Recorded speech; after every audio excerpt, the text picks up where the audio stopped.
the Rhode Island federal judge ordering the administration to find money to fully fund SNAP food benefits for the month of November. On Wall Street this morning, stocks are in the red. The Dow, NASDAQ, and the S&P all off sharply. More details, srnnews.com.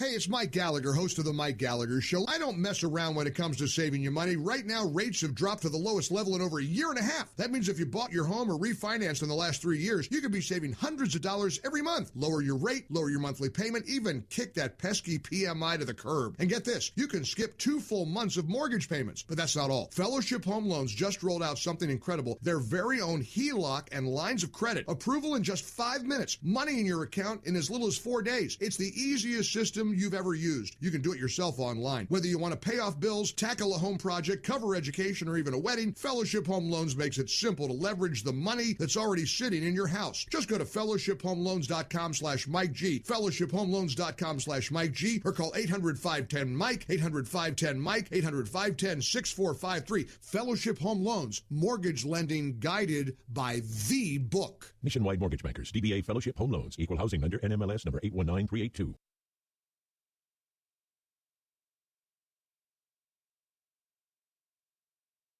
The Carolina Swap Shop, weekdays at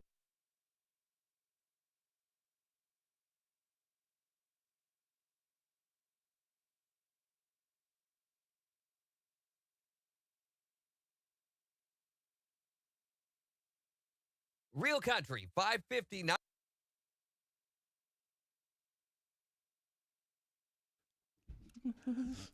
Just give me the point.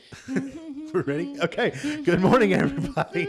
As Senator Sawyer hums up our normal intro music. Another fantastic start to the radio show. We're just saying with Vickie and David. Absolutely. Absolutely. You know, I was really hoping things are going to go well today because you actually wrote the phone number down to. I did, to make sure that, because last week I messed it up. Yes. I didn't have it written down. 704-873-9929. Oh, you got it right, but our intro was not. Well, it's, you know what? It's okay. It's all right. We are headphones aren't finally working either. honed radio professionals. We can just jump in and do this stuff, and maybe probably some leftover gremlins from Halloween. You think so? Is that what it is? It's from leftover those gremlins scary from stories that I told. Yeah. Oh, can you not hear? No, the headphones aren't working either. Oh, they're not. Oh, okay. All right. Well, no, you're right. Well, that's okay. Now I'm kind of freaked. I know. It's like comfort. It's like it's I'm a little freaked because I may leave my headphones on just because. Okay, so we're gonna leave. I'm gonna leave my headphones on because it creates a certain vibe.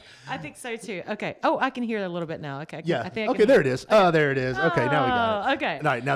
Now I'm in my comfort zone. Okay. Yeah. Me too. Actually, you know what? It was kind of weird not having the headphones on. Well, and I've always kind of wondered what it is, and I think it's maybe. I don't know, the acoustics of the room or something like that. But when I'm talking and when we're talking on the radio, there's just, I don't know if it's something in my brain or something like that. I need to be hearing myself through the headphones. I think it's because you enjoy hearing yourself talk. I do enjoy the dulcet tones of David Coble. I do enjoy those, but it's just, we've been doing this a while. We have. And I am accustomed to hearing myself through the headphones. David, we've been doing this for 5 years. Has it been 5 years? Since I guess COVID. It has been 5 years since the Rona. Absolutely. You know what else I haven't been doing for 5 years? What have you not been doing for 5 years? Or I have not been, well, okay, let me set that up differently. I would like to say, for those of you who are really worried about my sports betting, I had a success. You did have a success. And honestly, it was a big success because not only did you win, you had the opportunity to cash out for profit. Yes. And you held strong. I did. You had a parlay. You had won the first couple of legs. You had one more leg to win. You could have cashed out for the for the profit and the victory. You held firm. I held strong on our home team, Carolina Yes, Panthers. you did. Could you ever imagine in August that we would be talking about the Panthers being 4-5 and 5-4. 5-4. Sorry, and possibly on the way to the play.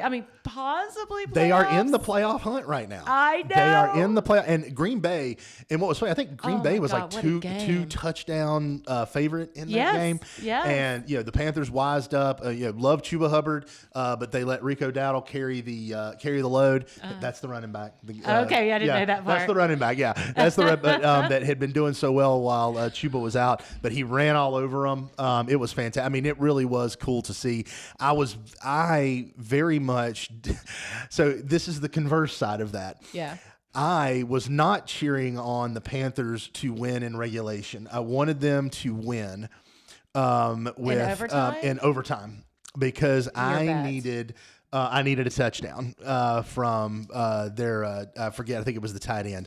I needed I needed a Bryce Young throwing touchdown. A win is a win, David. It was for them. Yes, it was not for me in that particular prop bet that I had. I had a 4-leg player prop, which included a Rico Dowdle touchdown, a Josh Jacobs touchdown, a Rico Dowdle. I think it was over 70 total yards, and I needed a Bryce Young throwing touchdown, and he did not throw for a touchdown. And so I was hoping for a overtime where the Panthers win with a Bryce Young passing touchdown. That did not happen, but the Panthers won. It was good. Yay. So for me, I had $73.26 left in my DraftKings account, and I was like, you know what? I'm just going to burn this out because I never play. I'm just going to totally so I bet on all of the losers. So me and Grok had a conversation, and I said, Grok, tell me which ones are the longest odds. It wasn't necessarily a parlay, but I did put it all on the Broncos and the Panthers.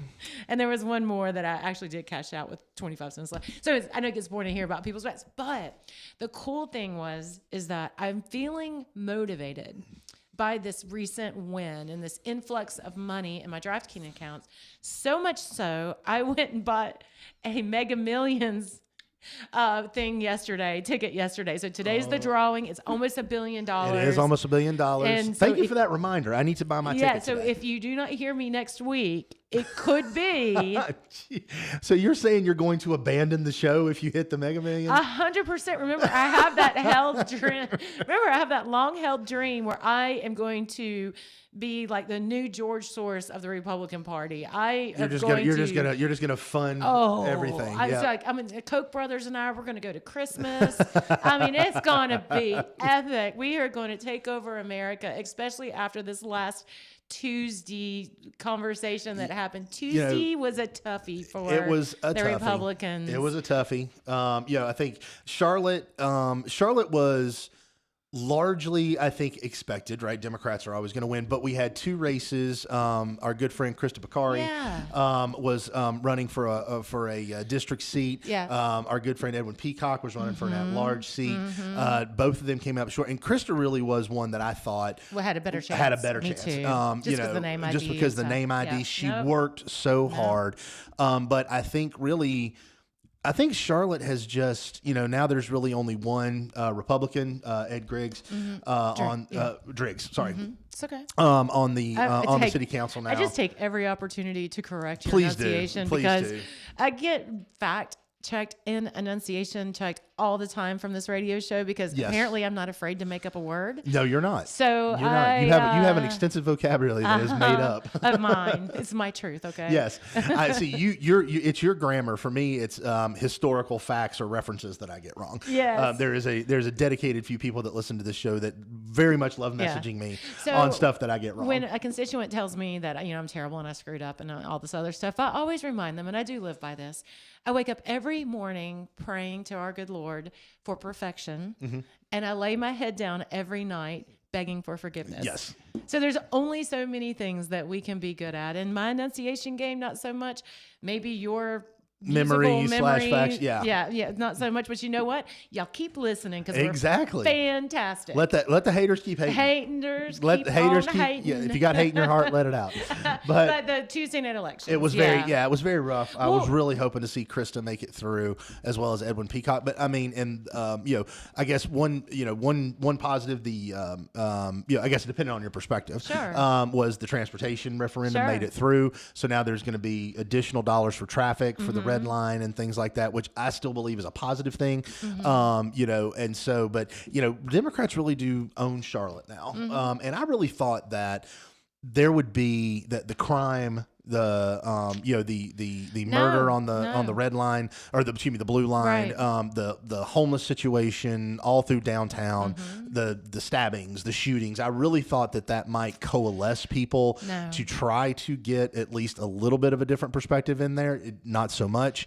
So I think Charlotte really is now officially just, there was a time there where I felt like, it was obviously a deep purple city, but there was some Republican representation. I really think Charlotte has now gone the way of New York, Detroit, San Francisco. I don't envision Republicans ever really having any say or representation inside of city government again. I think that I'm gonna have a little bit better perspective on, not better, positive perspective on this, because we used to say that all politics is local, and to some degree it is. But I think this election is all politics is national. I don't know that people were, yay, I love that the fact that young women are getting murdered and we have crime and all this other stuff. I really think the reason why you saw these disparage in the ballots, especially I'm looking at Ed Peacock's numbers. I mean, 96,000 votes came out for Dimple Ajmira, councilwoman, forgive me for that, Dimple Ajmira, only 46,000 for Edwin Peacock in that same at-large race. So that's for the, entire city. That's a considerable difference in votes. I don't think that, and Peacock was very, open about, we need transparency in government. We need to make sure that we have safety in our streets. We have to back our blue, those kind of things that should resonate for everyone. But I think it was just Trump derangement syndrome. And those people forgave the sins of the past to punish the man of the present. Yeah. And I really do. I don't know that it's lost forever. I do see that those numbers are really concerning, but I think it really is more of a anger in our municipalities against President Trump and anyone who is aligned with him. It may very well be. And I think we saw that. I mean, and look, there were, I think there was a lot of people who were trying to make a big thing out of the fact that the Virginia race, went Democrat for governor. Anyone who thought it was a shock that a commie won in New York, and it really wasn't paying any attention. And that there's no national referendum on anything in New York. It's gone. It's done. And so, they elected a communist, and, I think they will find that all those wonderful things that he promised, he can't do, and won't have the ability to do. But hey, you know what? I'm actually pretty thrilled that he got elected there, because I'm kind of like, hey, you know what? You deserve what you vote for. And I don't say that to be mean, but the byproduct of that is probably going to be an additional mass exodus of people out of New York, businesses, and things like that down south where our tax treatment is more favorable. We're not communist.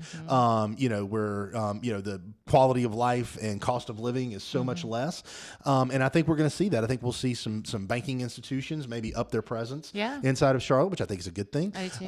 And so, I think overall, off-year elections generally favor Democrats. They always have. Democrats have always been better about getting out their vote in off-year elections. And so I think that's what we saw. And, locally, even though we have nonpartisan races, locally, largely, in Statesville, I think we have 5 new city council members or something like that here. So anti-incumbent. Anti-incumbent. Well, in Statesville, there weren't any incumbents really running for council.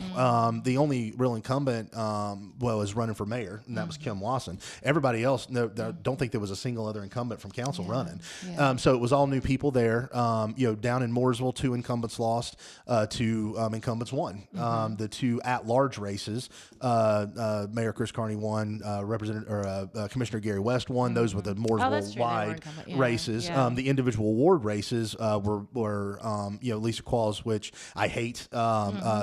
Such a really good commissioner down there. Such a loss for it really is for transportation. Transportation, one of the chief issues. Headed CRTPO, Yeah. great relationships there. Yeah. I feel like that was a cut your nose off to spite your face. But also, I think a lot of people don't even realize, at the local level, what many of these commissioners do and what they're involved in and how it benefits Mooresville.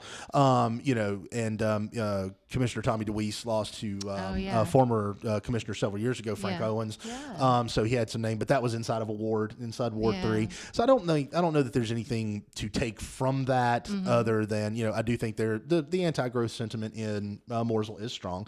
It is a lot stronger in the 117, I think, than the 115. I think that reflects that. But Gary, it's a lot of inside baseball there for those of us who are listening in Raleigh. So what we're basically saying is David is really in the weeds on this one. Well, you know what? While those listening in Raleigh are great, they don't live here. So yes, but baby, we are statewide. Well, we've got your statewide stuff coming. We have folks in Asheville listen right now, possibly even Candler, but you don't tell your family about it. Well, if there were elections in Asheville, I guarantee you liberal Democrats won them. So I mean, there's not a whole lot going on there. But I mean, it's just a question of which one. If the representatives of the Green Party were reelected up there when it comes to Asheville. Let's go back to the Charlotte Transit thing, and that is a 1% sales tax that will basically regionalize the public transportation for the Mecklenburg area. All of the cities will have representation. There'll be money for buses. There'll be money to improve the current system. There'll also be money for additional light rail as we move forward for that. And there's a plan on how that will be developed out. And then lastly, each and every municipality will get a little bit more money for their personal and own transportation projects that the state basically hasn't funded or have promised and it hasn't delivered on, or on their own municipal streets. So there will be an additional influx of transportation dollars. It's not about just light rail. It's about, walking across the street and all that other stuff. So that's going to be really interesting. And I hope those city leaders and those county representatives know how important this is, that they do it right. And I think they do, because I really do want to carry this model across the state. Each and every community needs this type of infrastructure investment, and where they can choose where those investments should be made. Like we've talked before, but pennies to progress that happens in South Carolina. Locals get to vote, locals get to invest their own money, and locals get the badly, terribly needed transportation projects that are on. And then lastly, it's going to be so exciting because I think we're closer to the Elon Musk tunnel than ever before. The tunnel. Well, because they're going to find out when they're trying to go vertical on this rented, they say it's purchased, but if you read the contract, it's really more or less like rented line from Norfolk Southern, that the only way to actually be able to afford to build it is to tunnel underneath, because then that is like going to be the cheapest, most effective, fastest way to get the absolute things that we need in Charlotte, instead of waiting on a train that could take 20 years to build. Yeah. Well, and the good news is that your yesterday Tesla shareholders approved Elon Musk's finance package, right? Which, if a certain now, there was a lot of people making a big deal out of it because it was, if all in and all the benchmarks are achieved, it could be close to $1 trillion. But that's based if he triples their market cap. And I'm sorry, if he triples their market cap, then it's well worth paying him that. And there are people, nobody needs that much money. Well, you know what? Who cares? It doesn't affect you. No. And if he triples their market cap, and with that, it is well worth the investment. Dude rescued people from the space station. Yes. He has revolutionized vehicles. He is doing amazing things with transportation. And he's supposed to have, did you listen to him on so admittedly, Joe Rogan fan, continually listen to it. He and Elon were on, and they are getting ready to announce some of the most revolutionary technology in transportation. And he hinted that it could be a flying car. Really? Yes. It's about time. I've been owed a flying car for a very long time. You know what else he also said? Because Joe was saying, Mr. Rogan was saying, I spend so much time with y'all him now. Y'all are on a first name basis. Come on. Yeah, I spend so much time with Joe. So Rogan was asking him, he said, hey, you are the one that can revolutionize and pull away people from this Apple thing that we have, that everybody has an iPhone. Like, we need a different thing. He goes, Joe, why would I invent something that is already past or out of date? He said he feels like in the next 5 years, we won't have a phone, that we will have maybe a watch or some wearable form, a device that we literally have AI in there and go, hey, think of fun AI. Please tell me, to call David Coble to remind him not to be late to the show today, and I won't have to look in my phone and look to see where David Coble is. Or and so we're going to have a wearable device that will replace these bulky phones that we all carry in our pocket. I thought that was interesting. Well, and he's already developed technology. It's very limited use right now, but it's a chip. That they're trying to assist with medical issues, Neuralink to assist with medical issues and stuff like that. I know some people are like a little freaked out about that. Because my brain is a very sacred place, and the idea that there could be a chip in there, AI is smart, but I'm not sure it's capable of processing what goes on inside of this brain, would really want to. I'm sure 40 years ago someone said that about a pacemaker. Well, I'm sure. Yeah, but the brain's a little different. Is it? Brain's a little different since it controls everything else, right? Yeah. And your thoughts and things like that. It's still but here's the deal. I feel like at my age, when they finally get this to a point where it can be mass used and stuff like that, I'll be dead. I'll be long dead before it actually takes over. When Skynet takes over and we all get zombified or whatever like that. Yeah. I feel like I'll be past it by then, and it'll be my kids' problems to deal with. Oh, well, good. Let's just go ahead and chuck it off to the next generation. Well, that's what everybody else does, right? That's what everybody else does. Just make it the next generation's problem. So I'm excited. Hopefully, the city leaders will, once they figure out that they can't build this train in a fashion in which they feel like they should, and they could actually do the boring company technology and build out the entire community, the entire region with tunneling and in a faster way, then maybe we're one step closer to getting real solutions that are for today. You just love the channel, don't you? I just think it's brilliant. Yeah. I like a market disruptor. Yeah. It is a market disruptor for mass transit that is absolutely cost effective, time effective, and safe, right? How could you not want to have that? Or do I want a train that stops at every freaking stop going from Mooresville to where I need to go and take 2 hours? Or do I want a tunnel that's going to get me from Mooresville to the airport in less than 30 minutes? See, what I want is I think I would like for Mooresville to be a test case for the channel. And I would like a tunnel under Highway 150 100%. with various outlays at Target and Walmart and Pisces, because I love their sushi. Yeah. Best Buy, just make it off 150, right? And then branch out, Cookout, all the great things. Let it be a test case, because I would use that all day long. Yeah. I would to 100%. avoid. I recognize when 150 is complete, it's supposed to really help with traffic, and it will to a degree. But if I don't have to stop at red lights, if I don't have to make U-turns or anything like that, if I could just ride underneath 150 straight from my house to Target, and this is when it was cool. I actually timed it during COVID because really nobody was driving very much during COVID. Yeah. And we made a run out, and literally from my house to Target was like 7.5 minutes. With no one on the road. It was like 7.5 minutes. Right. And I was just like, man, now this I can deal with. Yeah. This I can deal with. Yeah. So, but let's maybe we do that. Get the channel under Lake Norman and across over to Lincoln County and everything like that. Maybe we can get that done. It is exactly what we Since need my to monorail, I'd always wanted a monorail, but that's above ground, and that's a lot more time consuming and costly.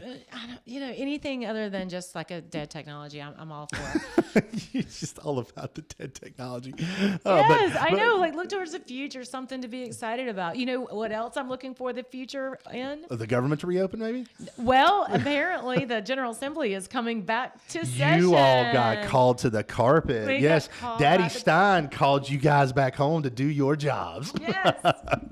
So, if many of you guys know that the General Assembly is supposedly the all-powerful, but the one thing the governor can do to us lowly elected senators and House reps is saying, get your tail back to Raleigh and do what you need to do.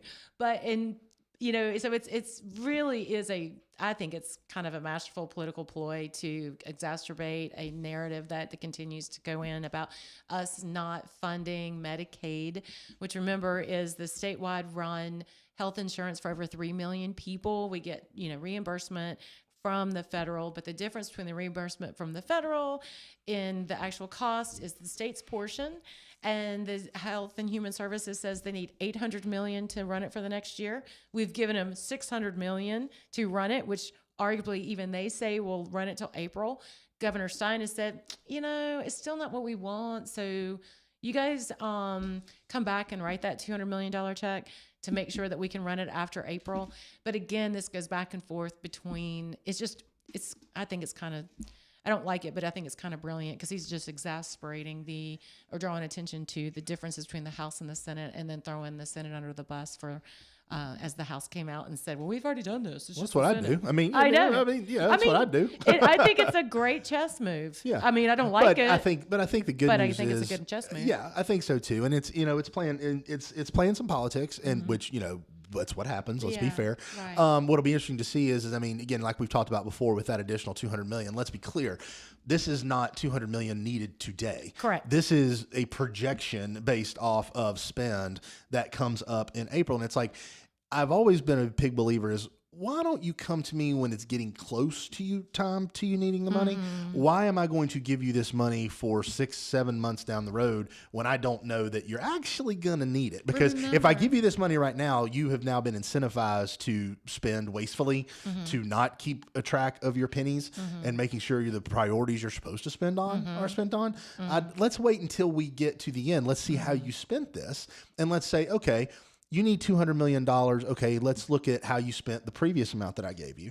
And did you mess anything up? Did you spend on what you shouldn't have? And if you did spend on what you shouldn't have, along with this funding, we're going to enact some policy and some statutes and some regulations so that you can't do that again, so that you can't spend that way again. But see, David, then you wouldn't be able to get the headlines and the News and Observer and all of those folks. And well, I get plenty of headlines in those. Yeah, you do.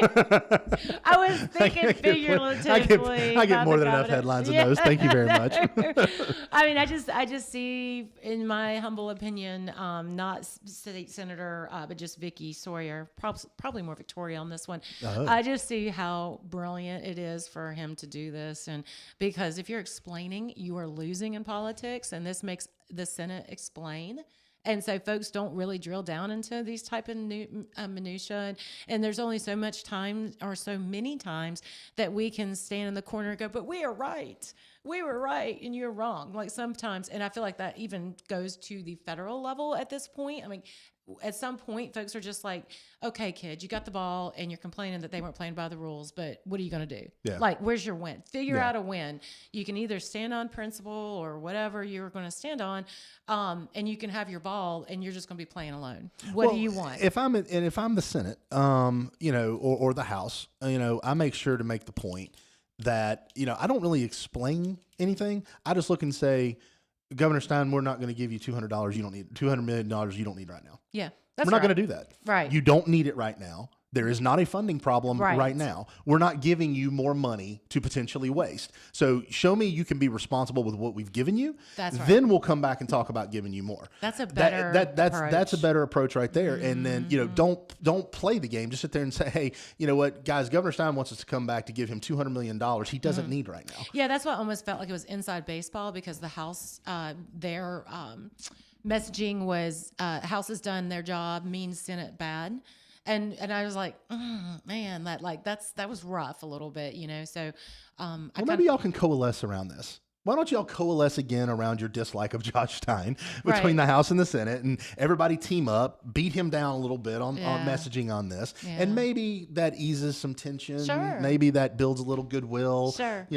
Maybe go out and get a glass of wine together and fix this. I think this is a bourbon moment. I don't know about wine. I don't know if that's. Well, yeah, that's true. I mean, it needs something, right? Y'all need something to come back together. Well, if you talk to certain senators, maybe medical marijuana would take care of Well, you know what? Throw them a bone. All right, just say, hey, you know what? Give us the remainder of the budget. We'll give you medical marijuana. Yeah. Done and done. Yeah. I mean, that's a good negotiating point. I agree. I think if they let me in the room, we would have this all done. Right? Honestly, if they just let you be in charge. I know. If they just let you be in charge. You're listening to We're Just Saying. We'll be right back. Kids across America are going to school hungry. Millions of kids every day. But one simple thing can help change all of this for a hungry child in America. Good, healthy food and the energy it brings. With help from caring people across America, No Kid Hungry is providing healthy meals and hope to hungry kids so they can build better futures. To learn more about ending child hunger in America, go to helpnokidhungry.org today. We all want more for North Carolina. More boundless views, more adventures in the outdoors, and more clean roads to get there. But to get more, we have to do less. Less littering, that is. Make it your nature to trash your trash and keep NC clean. And we'll all have more reasons to love North Carolina. Litter less, get more. For more on the 7 outdoor NC Leave No Trace principles, visit OutdoorNC.com. Sponsored by the North Carolina Association of Broadcasters and Visit North Carolina, a part of the Economic Development Partnership of North Carolina in cooperation with this station. We all play a role in keeping our community safe. Every day, we move in and out of each other's busy lives. It's easy to take for granted all the little moments that make up our everyday. Some are good, others not so much. But that's life. It's when something doesn't seem quite right that it's time to pay attention. Because only you know what's not supposed to be in your everyday. So protect your everyday. If you see something suspicious, say something to local authorities. Bravo, Brenda. You've always been a saver. Price matching your price matches. The self-proclaimed queen of extreme couponing. But this time, you've truly outdone yourself. By saving for this electric vehicle, you're locking in up to $1,000 a year in fuel and maintenance savings, which will leave you saying, cha-ching, every time you unplug. Good for your wallet, great for the planet. That's the power of EV. Sponsored by the NC Clean Energy Technology Center and the North Carolina Association of Broadcasters in cooperation with this station. Just Saying with Senator Vickie Sawyer and David. Like to be part of the show, 704-873-9929. Little intro music back in there, so now we're really in the groove. Really in the groove. But so let me ask you something. Sure. You had some numbers, fundraising numbers, for the U.S. Senate race. Yes, I did. And yes. Roy Cooper actually came out of hiding a little bit this week, sending out some tweets and stuff like that, trying to blame everybody but himself for some of the problems we have in North Carolina. So what happened in the fundraising? Well, and again, this I encourage everyone to go read Differentiator's website, and I think there is a paid service. You can get even more deep stuff. But these numbers are coming from them, so I want to give them credit for where credit is due. But in North Carolina, the open U.S. Senate race is there. $750 million in spending already. Well, that's the projected. Oh, that's the projected. I really am going to need this Mega Millions to get a little bit over a couple billion. Maybe it'll go to 1.5 when I get it, because I'm going to. I'm going to need some help here. So Roy Cooper, obviously, and Michael Watley, they both raised over $16 million combined in just 2 months. But of course, Cooper usually pulls out ahead. Democrats do much better out of state fundraising. Really? Oh yeah, Democrats have always outraised Republicans around here. Really? I mean, at the state levels anyway. I mean, Josh Stein outraised Dan Forrest. That's right. You had. Well, I kind of thought. Sorry to interrupt you, but I kind of thought that since Doge and Trump kind of cut off all of these, funding sources for these Democrat things, that they would very stop creative. the. And before I get corrected, Mark Robinson. I know Josh Stein. I said Dan Forrest. I meant Roy Cooper outraised Dan Forrest. Oh, wait a minute! You're doing your own self-correction. Self-correction, so that so that I don't get that, so I don't get a message on that. Nice. Well, but to your point, so the individual money that was raised between each candidate, $5.8 million for Cooper versus $980 for Watley. PACs are staying. I'd love to know how much of that came from inside the state. I'd be willing to bet the vast majority of it came from outside the state. The weirdest thing happened to me with my campaign account, and I'm going to return it, but I was waiting to see if it happened again. So a lady from New Jersey, I don't even never met her before, all of a sudden deposited and did on a reoccurring thing, a $1 monthly donation to my campaign. So I told my treasurers, we are going to return this, but I'm curious, who is she? I couldn't find any real her there.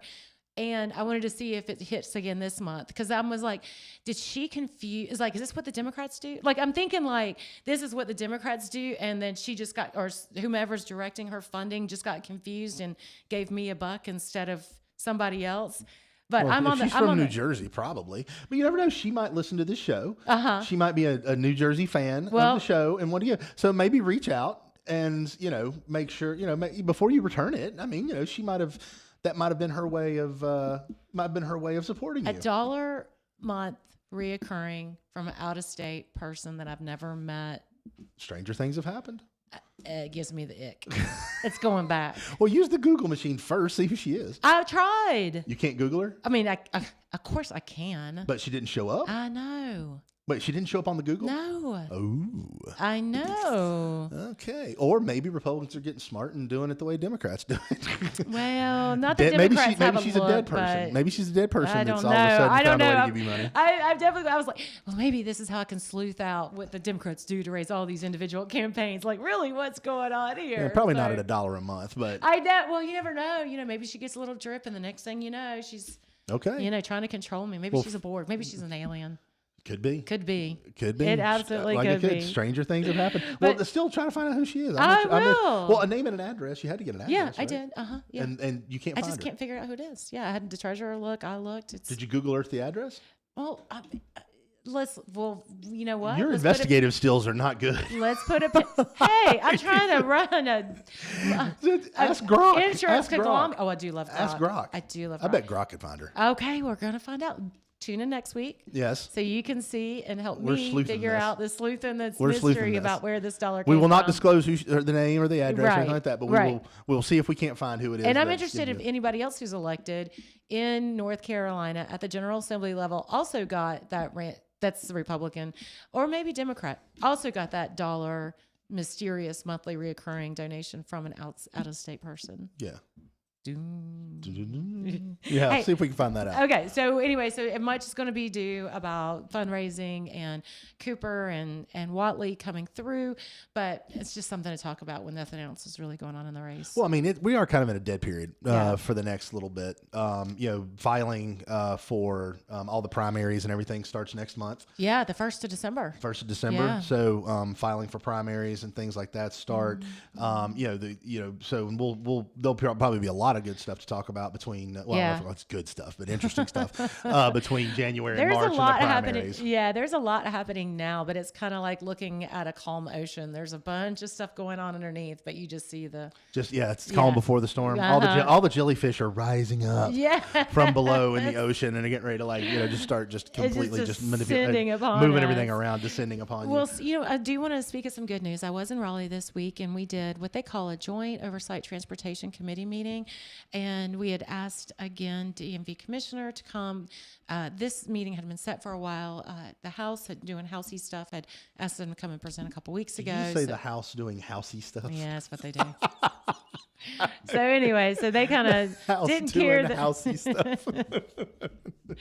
Well, they want to make headlines and they're good at it. So God bless them.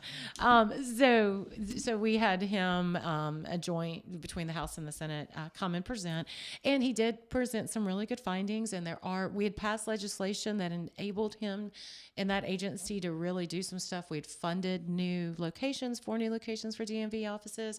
We had funded, different kind of technology that they need. So he gave us a report on that. I've heard him talk about this several different times, but it's not that there wasn't money in the budget, but for some reason the DMV leadership didn't even get these people like uniforms that were not threadbare. Like they had not updated their uniforms in like 4 years. Mm-hmm. So ridiculous. But yet the DMV provides 30% of the transportation funding into our total systems, but yet the board only gives them 2.86 or less than 3% of their operational budget. So that is not a General Assembly thing. That is absolutely the Board of Transportation thing, and they really have treated the DMV as a stepchild for way too long. I think now that there's a focus and emphasis and support for Commissioner Tyne, everyone seems to be very pleased with, and I am too, pleased with what he is being able to accomplish, and we should have seen wait times go down. And one thing that he reminded us to remind you is you do not need an appointment to go to the DMV. 83% of everyone who served or show up in walk-ins, just like the old days. The appointment system is obliterated. And they also have new waiting ways you can go in. Basically, remember when you used to go to the deli and you take like the little ticket off and then you'd get your number called. Now serving number 3. Now they do that, but just with a code. And so you can check in that morning, go back to the office, work. They'll give you like a 20-minute, 30-minute head time or whatever, and lead time to get back. So you're not just sitting there all day. So I think that's good. I always like when I'm dialing in and like, it's like American Airlines or somebody like that. And it's like, if you would like, your current wait time is 20 minutes. If you would just like a call back, please enter your number. And I do that all the time. Yeah. I'm like, absolutely. I just won't sit here and wait. Just here and send it back. So I think weird. That's I great. don't do it. I don't trust the man. I always sit on.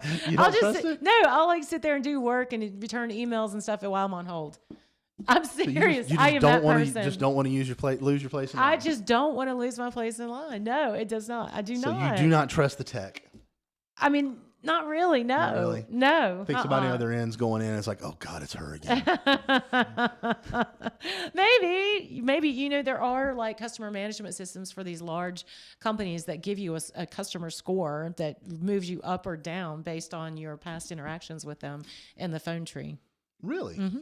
So if you have like a 1-star review, like an Uber rating. You have like a one. If you like, so if you're a rated jerk, then it'll just move you. Interesting. You want to know why I know this?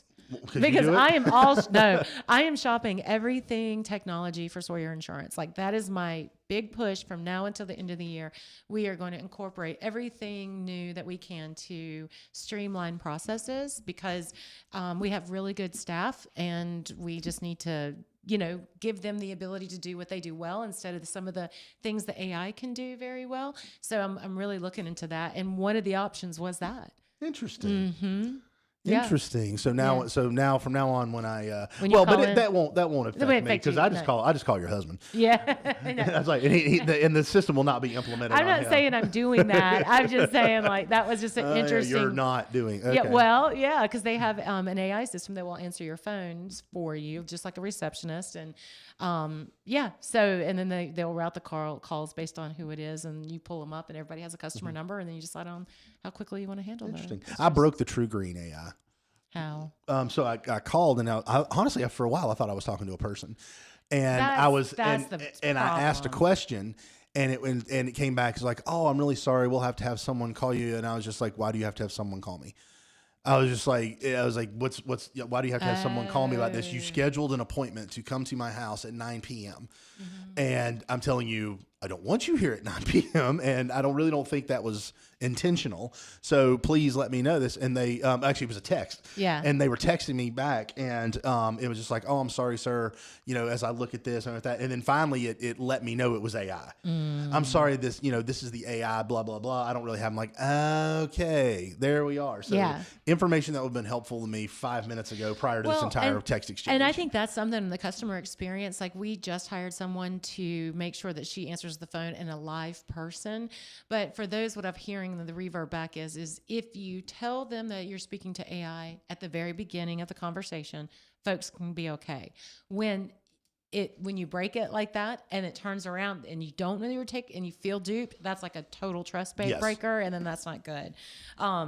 Well, it's talking about trust breakers too. Oh, God, your really transition good. just rolling. Just rolling. Golly, just Man, smooth it's radio transition. magic. It just keeps coming, doesn't it? You're on your game today. You really are.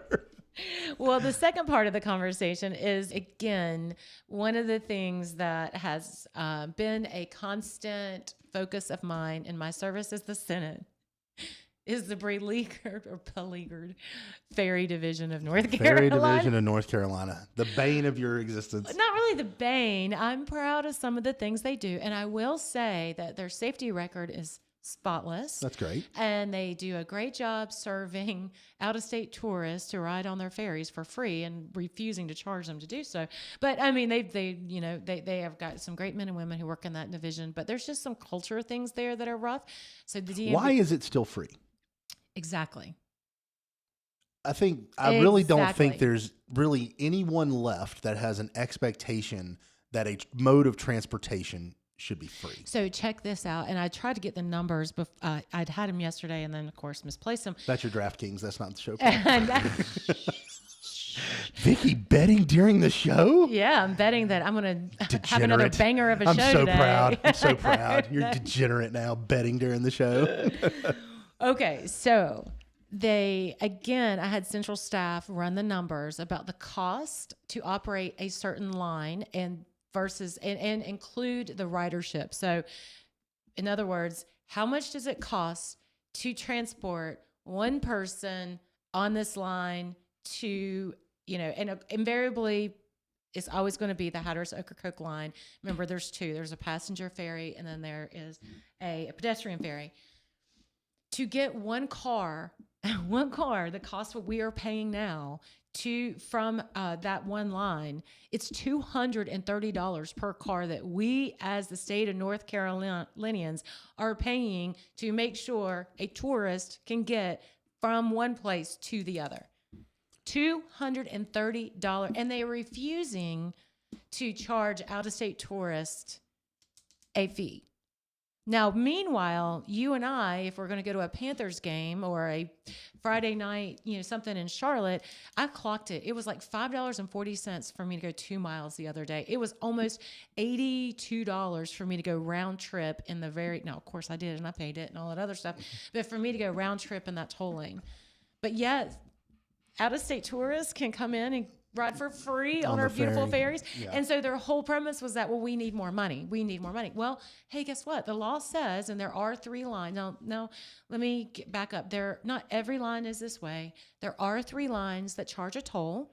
And the whole idea is that the toll will go back into their vehicle replacement fund.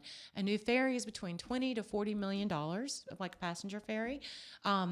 And so what they do is when they collect that toll from the Fort Fisher to Southport, then that money goes directly into a pot and then that pot continues to grow over time. So when they need a new boat, huzzah, the money's there. Mm-hmm. Isn't that brilliant? It is. It's just a brilliant thing. No, but if you are in different lines, and there's only 3, I think, or 4 of those that actually do that. If you are on other lines, then you just continue to refuse to charge that toll. And we said, guys, we don't want to charge residents of Hatteras, that's not the point. We're not asking, to make sure the school kids can't get to school. Like, right. None of that. We're just saying that it is a travel and tourism expense. And, when I go to Florida and I go across the Causeway Bridge going to Sanibel, I pay a fee, right? Not the same as what residents pay. And we're the only non-tolled ferry system, I think, in the United States. That's ridiculous. Yeah. And especially when we are fighting for every dollar when it comes to transportation. Every dollar is precious when it comes to this. And just the whole idea is, how about pull your own weight, try to figure out ways to generate revenue within your own, because it's not really fair for the rest of the state to subsidize what one senator said. The amount of money that we spend on that one line is we are basically subsidizing each resident of Hatteras or Ocracoke $25,000 per person. Wow. That's like the state handing over $25,000 per person. Don't you? I want that. Yeah, I'd love to have that. I would love to have that. But, and look, and I agree with you. You don't want to charge residents, but for goodness sake, there are more efficient. I know that we talk about train, but you can put a train underneath that thing. Mm-hmm. And that's when you go from Jersey City over to New York City, you go right underneath the Hudson, right, in a train. It goes, no stops. It just goes right in. Elon, just right in. Get a tunnel and put it in through the, and have a train that goes back and forth between the two. Right. It would be express. You're not stopping underneath the water. Right. And because the ferry ride takes what, 45 minutes? It depends on which one, yeah. So, I know the ones that in Hatteras, I think is a little bit longer because it has to go, not to mention that, then you have to think about all the federal money that comes in because they have to continually dredge out the ferry lines because the shifting sands literally down there. And you've seen other houses and stuff that went into the ocean this past week in Roadhis and I think can't remember the other place. That has been amazing. And I am genuinely curious. At what point were those homeowners notified? Okay, at what point did they know your house is going to be consumed by the ocean? Probably when the house in front of them, when they weren't oceanfront, and then all of a sudden they were oceanfront. But surely to get us at some point in time, somebody said, hey, we're projecting the way this is going, your house. And how did you get insurance on a house? You don't. And so basically you built a house with no insurance? You can get fire insurance. But you can't get ocean consumed my home insurance. You can, but you're going to pay a pretty penny for it. Yeah. You're better to actually just. So what did you do with the house? The people that invested, did they just lose it? Mm-hmm. Just gone? Mm-hmm. Mortgage companies won't lend on it. It's basically just. So they just built cash on a house, and it was just throwaway money for at some point knowing it was going to be consumed by. But the ocean. if you look at it, think about it. You got these rental houses out there that are about $14,000 a week to rent in the high season in those areas, and so they just made a calculated financial risk to continue to to rent those out. Not everybody. I'm sure there's family homes. That's just and all pretty that other amazing. stuff. That's pretty amazing. Yeah. Just, hey, remember when our house was here and it just consumed by the ocean? Wow. Yeah. Well, I guess you could say that about Western North Carolina too.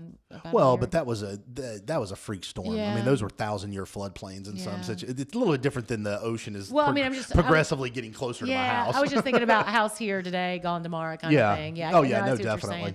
I So see what you're saying. so you need to reform the ferry system. You Well, need to we get on have. that. So that was one of the other things is that when we were looking at their budget, pushed forward and basically told them that we took their credit card away. Because what they would do is they would have what they call carry forward authority. In other words, they would borrow against next year's budget for this year's expense.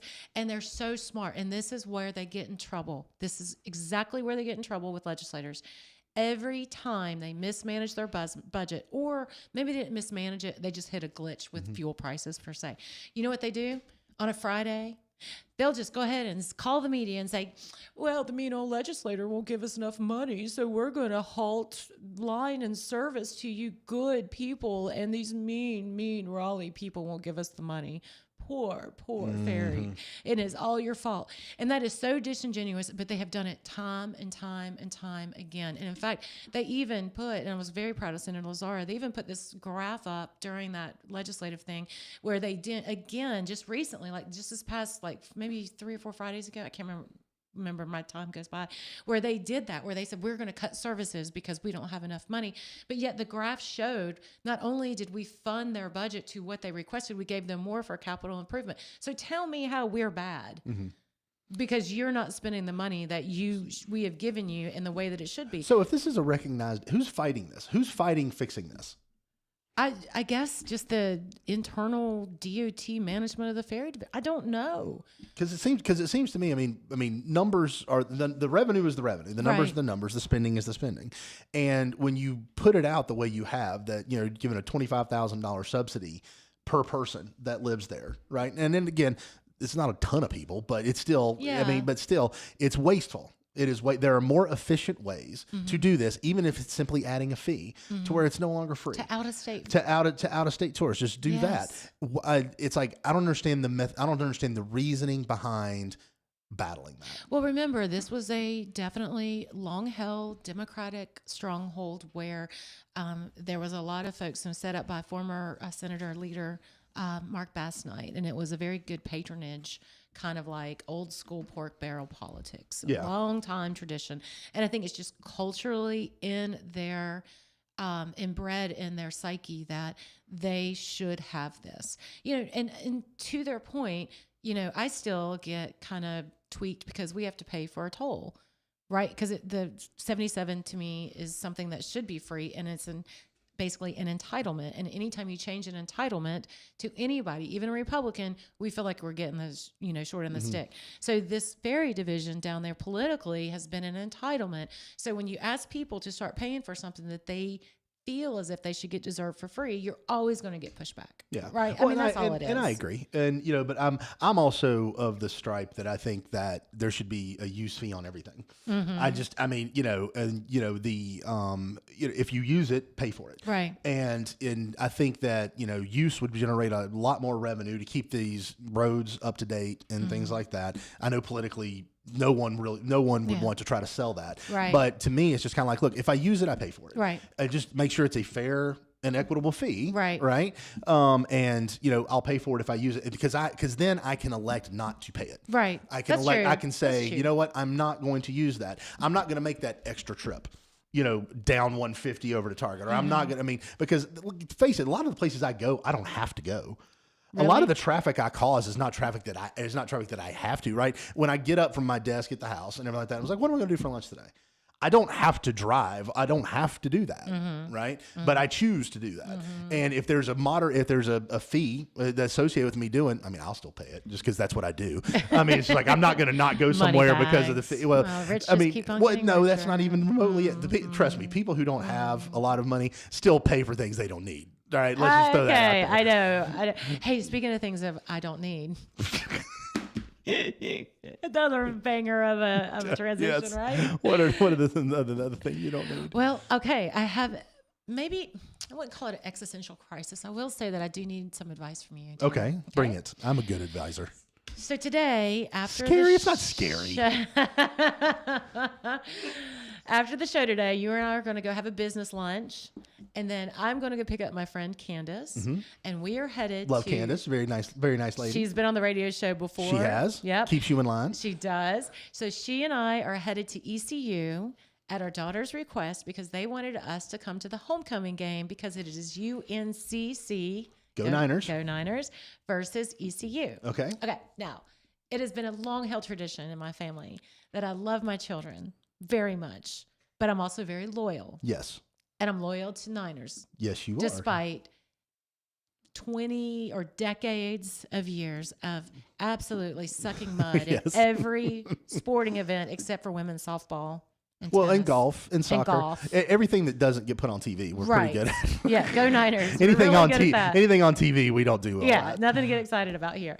Okay, so she reminded me in her little passive-aggressive way, she said, Mom, it is purple out this time, and if you do go and you get to go see the chancellor and say, and visit his box and say hello, it's purple out, just so you know how to dress. She wants you to wear purple. I have never wore another college anything other than Niners because I'm a proud alumni. Nor will you now. But I have a purple outfit and a UNC Charlotte outfit in my bag, in my car. You can take the purple outfit out. You mean, we did bring Norm in for our show today, by the way. It doesn't matter. Yes, we did bring Norm in because we're Niners. You will not wear purple. So I forbid it. I should wear my Niners gear into the Chancellor's Proudly. Bog at a homecoming game Proudly. for ECU. Is that not like a and little... if we're winning, say, suck it, loser.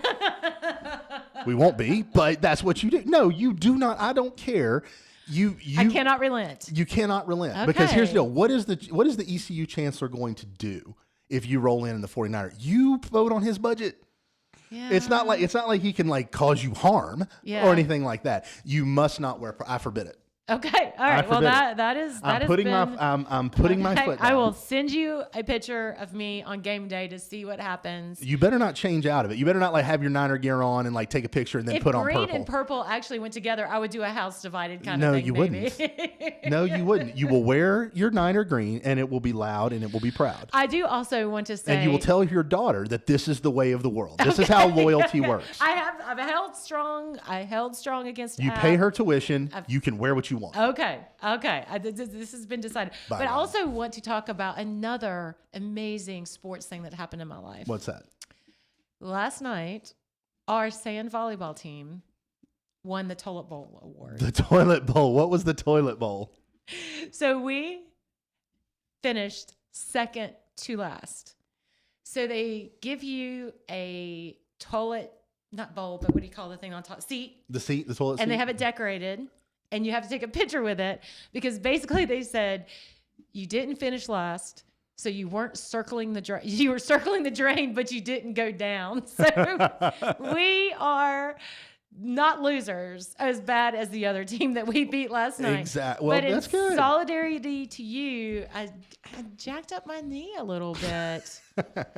So both of us were hobbling in here today. It was kind of pathetic looking. It was kind of pathetic looking. We're going down, David. We're going down. I'm really getting to the point where I feel like that you just get to take me out back and put me down. I mean, there's at least. Well, I need to earn a little bit more so that the family's set. Do we have your life insurance intact? Yes, my life insurance is definitely intact with Sawyer Insurance. All right. Does Amanda have that on auto draft? Yes, she has. It's on auto draft and everything like that. Which again, the reason for that was I had a policy that was with Nationwide that I bought when I got out of school and got married, and somehow, some way, the payment stopped coming out of my account. Yeah. And I never got a phone call. I never got an email. Yeah. And all of a sudden, I was doing some reconciliation on my books, and I realized, this hasn't come out in a while. Went and called them. Oh, we canceled it because we couldn't draw the payment. I was like, you didn't think to call me? Well, we sent a letter. And I was like, you have my email address. Yeah. You have my phone number. You have my cell number. You could not have called me. I remember that. To do that. Thus, I went to Sawyer Insurance and got a fantastic new life insurance policy. That will not make you do the A on the phone call, but we are going to do some fun stuff on the back end. Well, I love it. Yeah. Everybody have a great weekend. We will talk to you next week. Say what you want. Thank you for tuning in to We're Just Saying with Senator Vickie Sawyer and co-host David Coble. We appreciate your time and input as we discuss the issues shaping North Carolina. Stay informed, stay engaged, and we look forward to having you join us again next week for more updates and insightful conversations. Take care and keep participating in the conversation. It's 5:50 a.m. WAME, 92.9 W225BD, Statesville. WAME and Bunce Johnson Funeral Home are proud to present our national anthem, Bunce Johnson, where every detail matters. Call them at 704-873-7223 or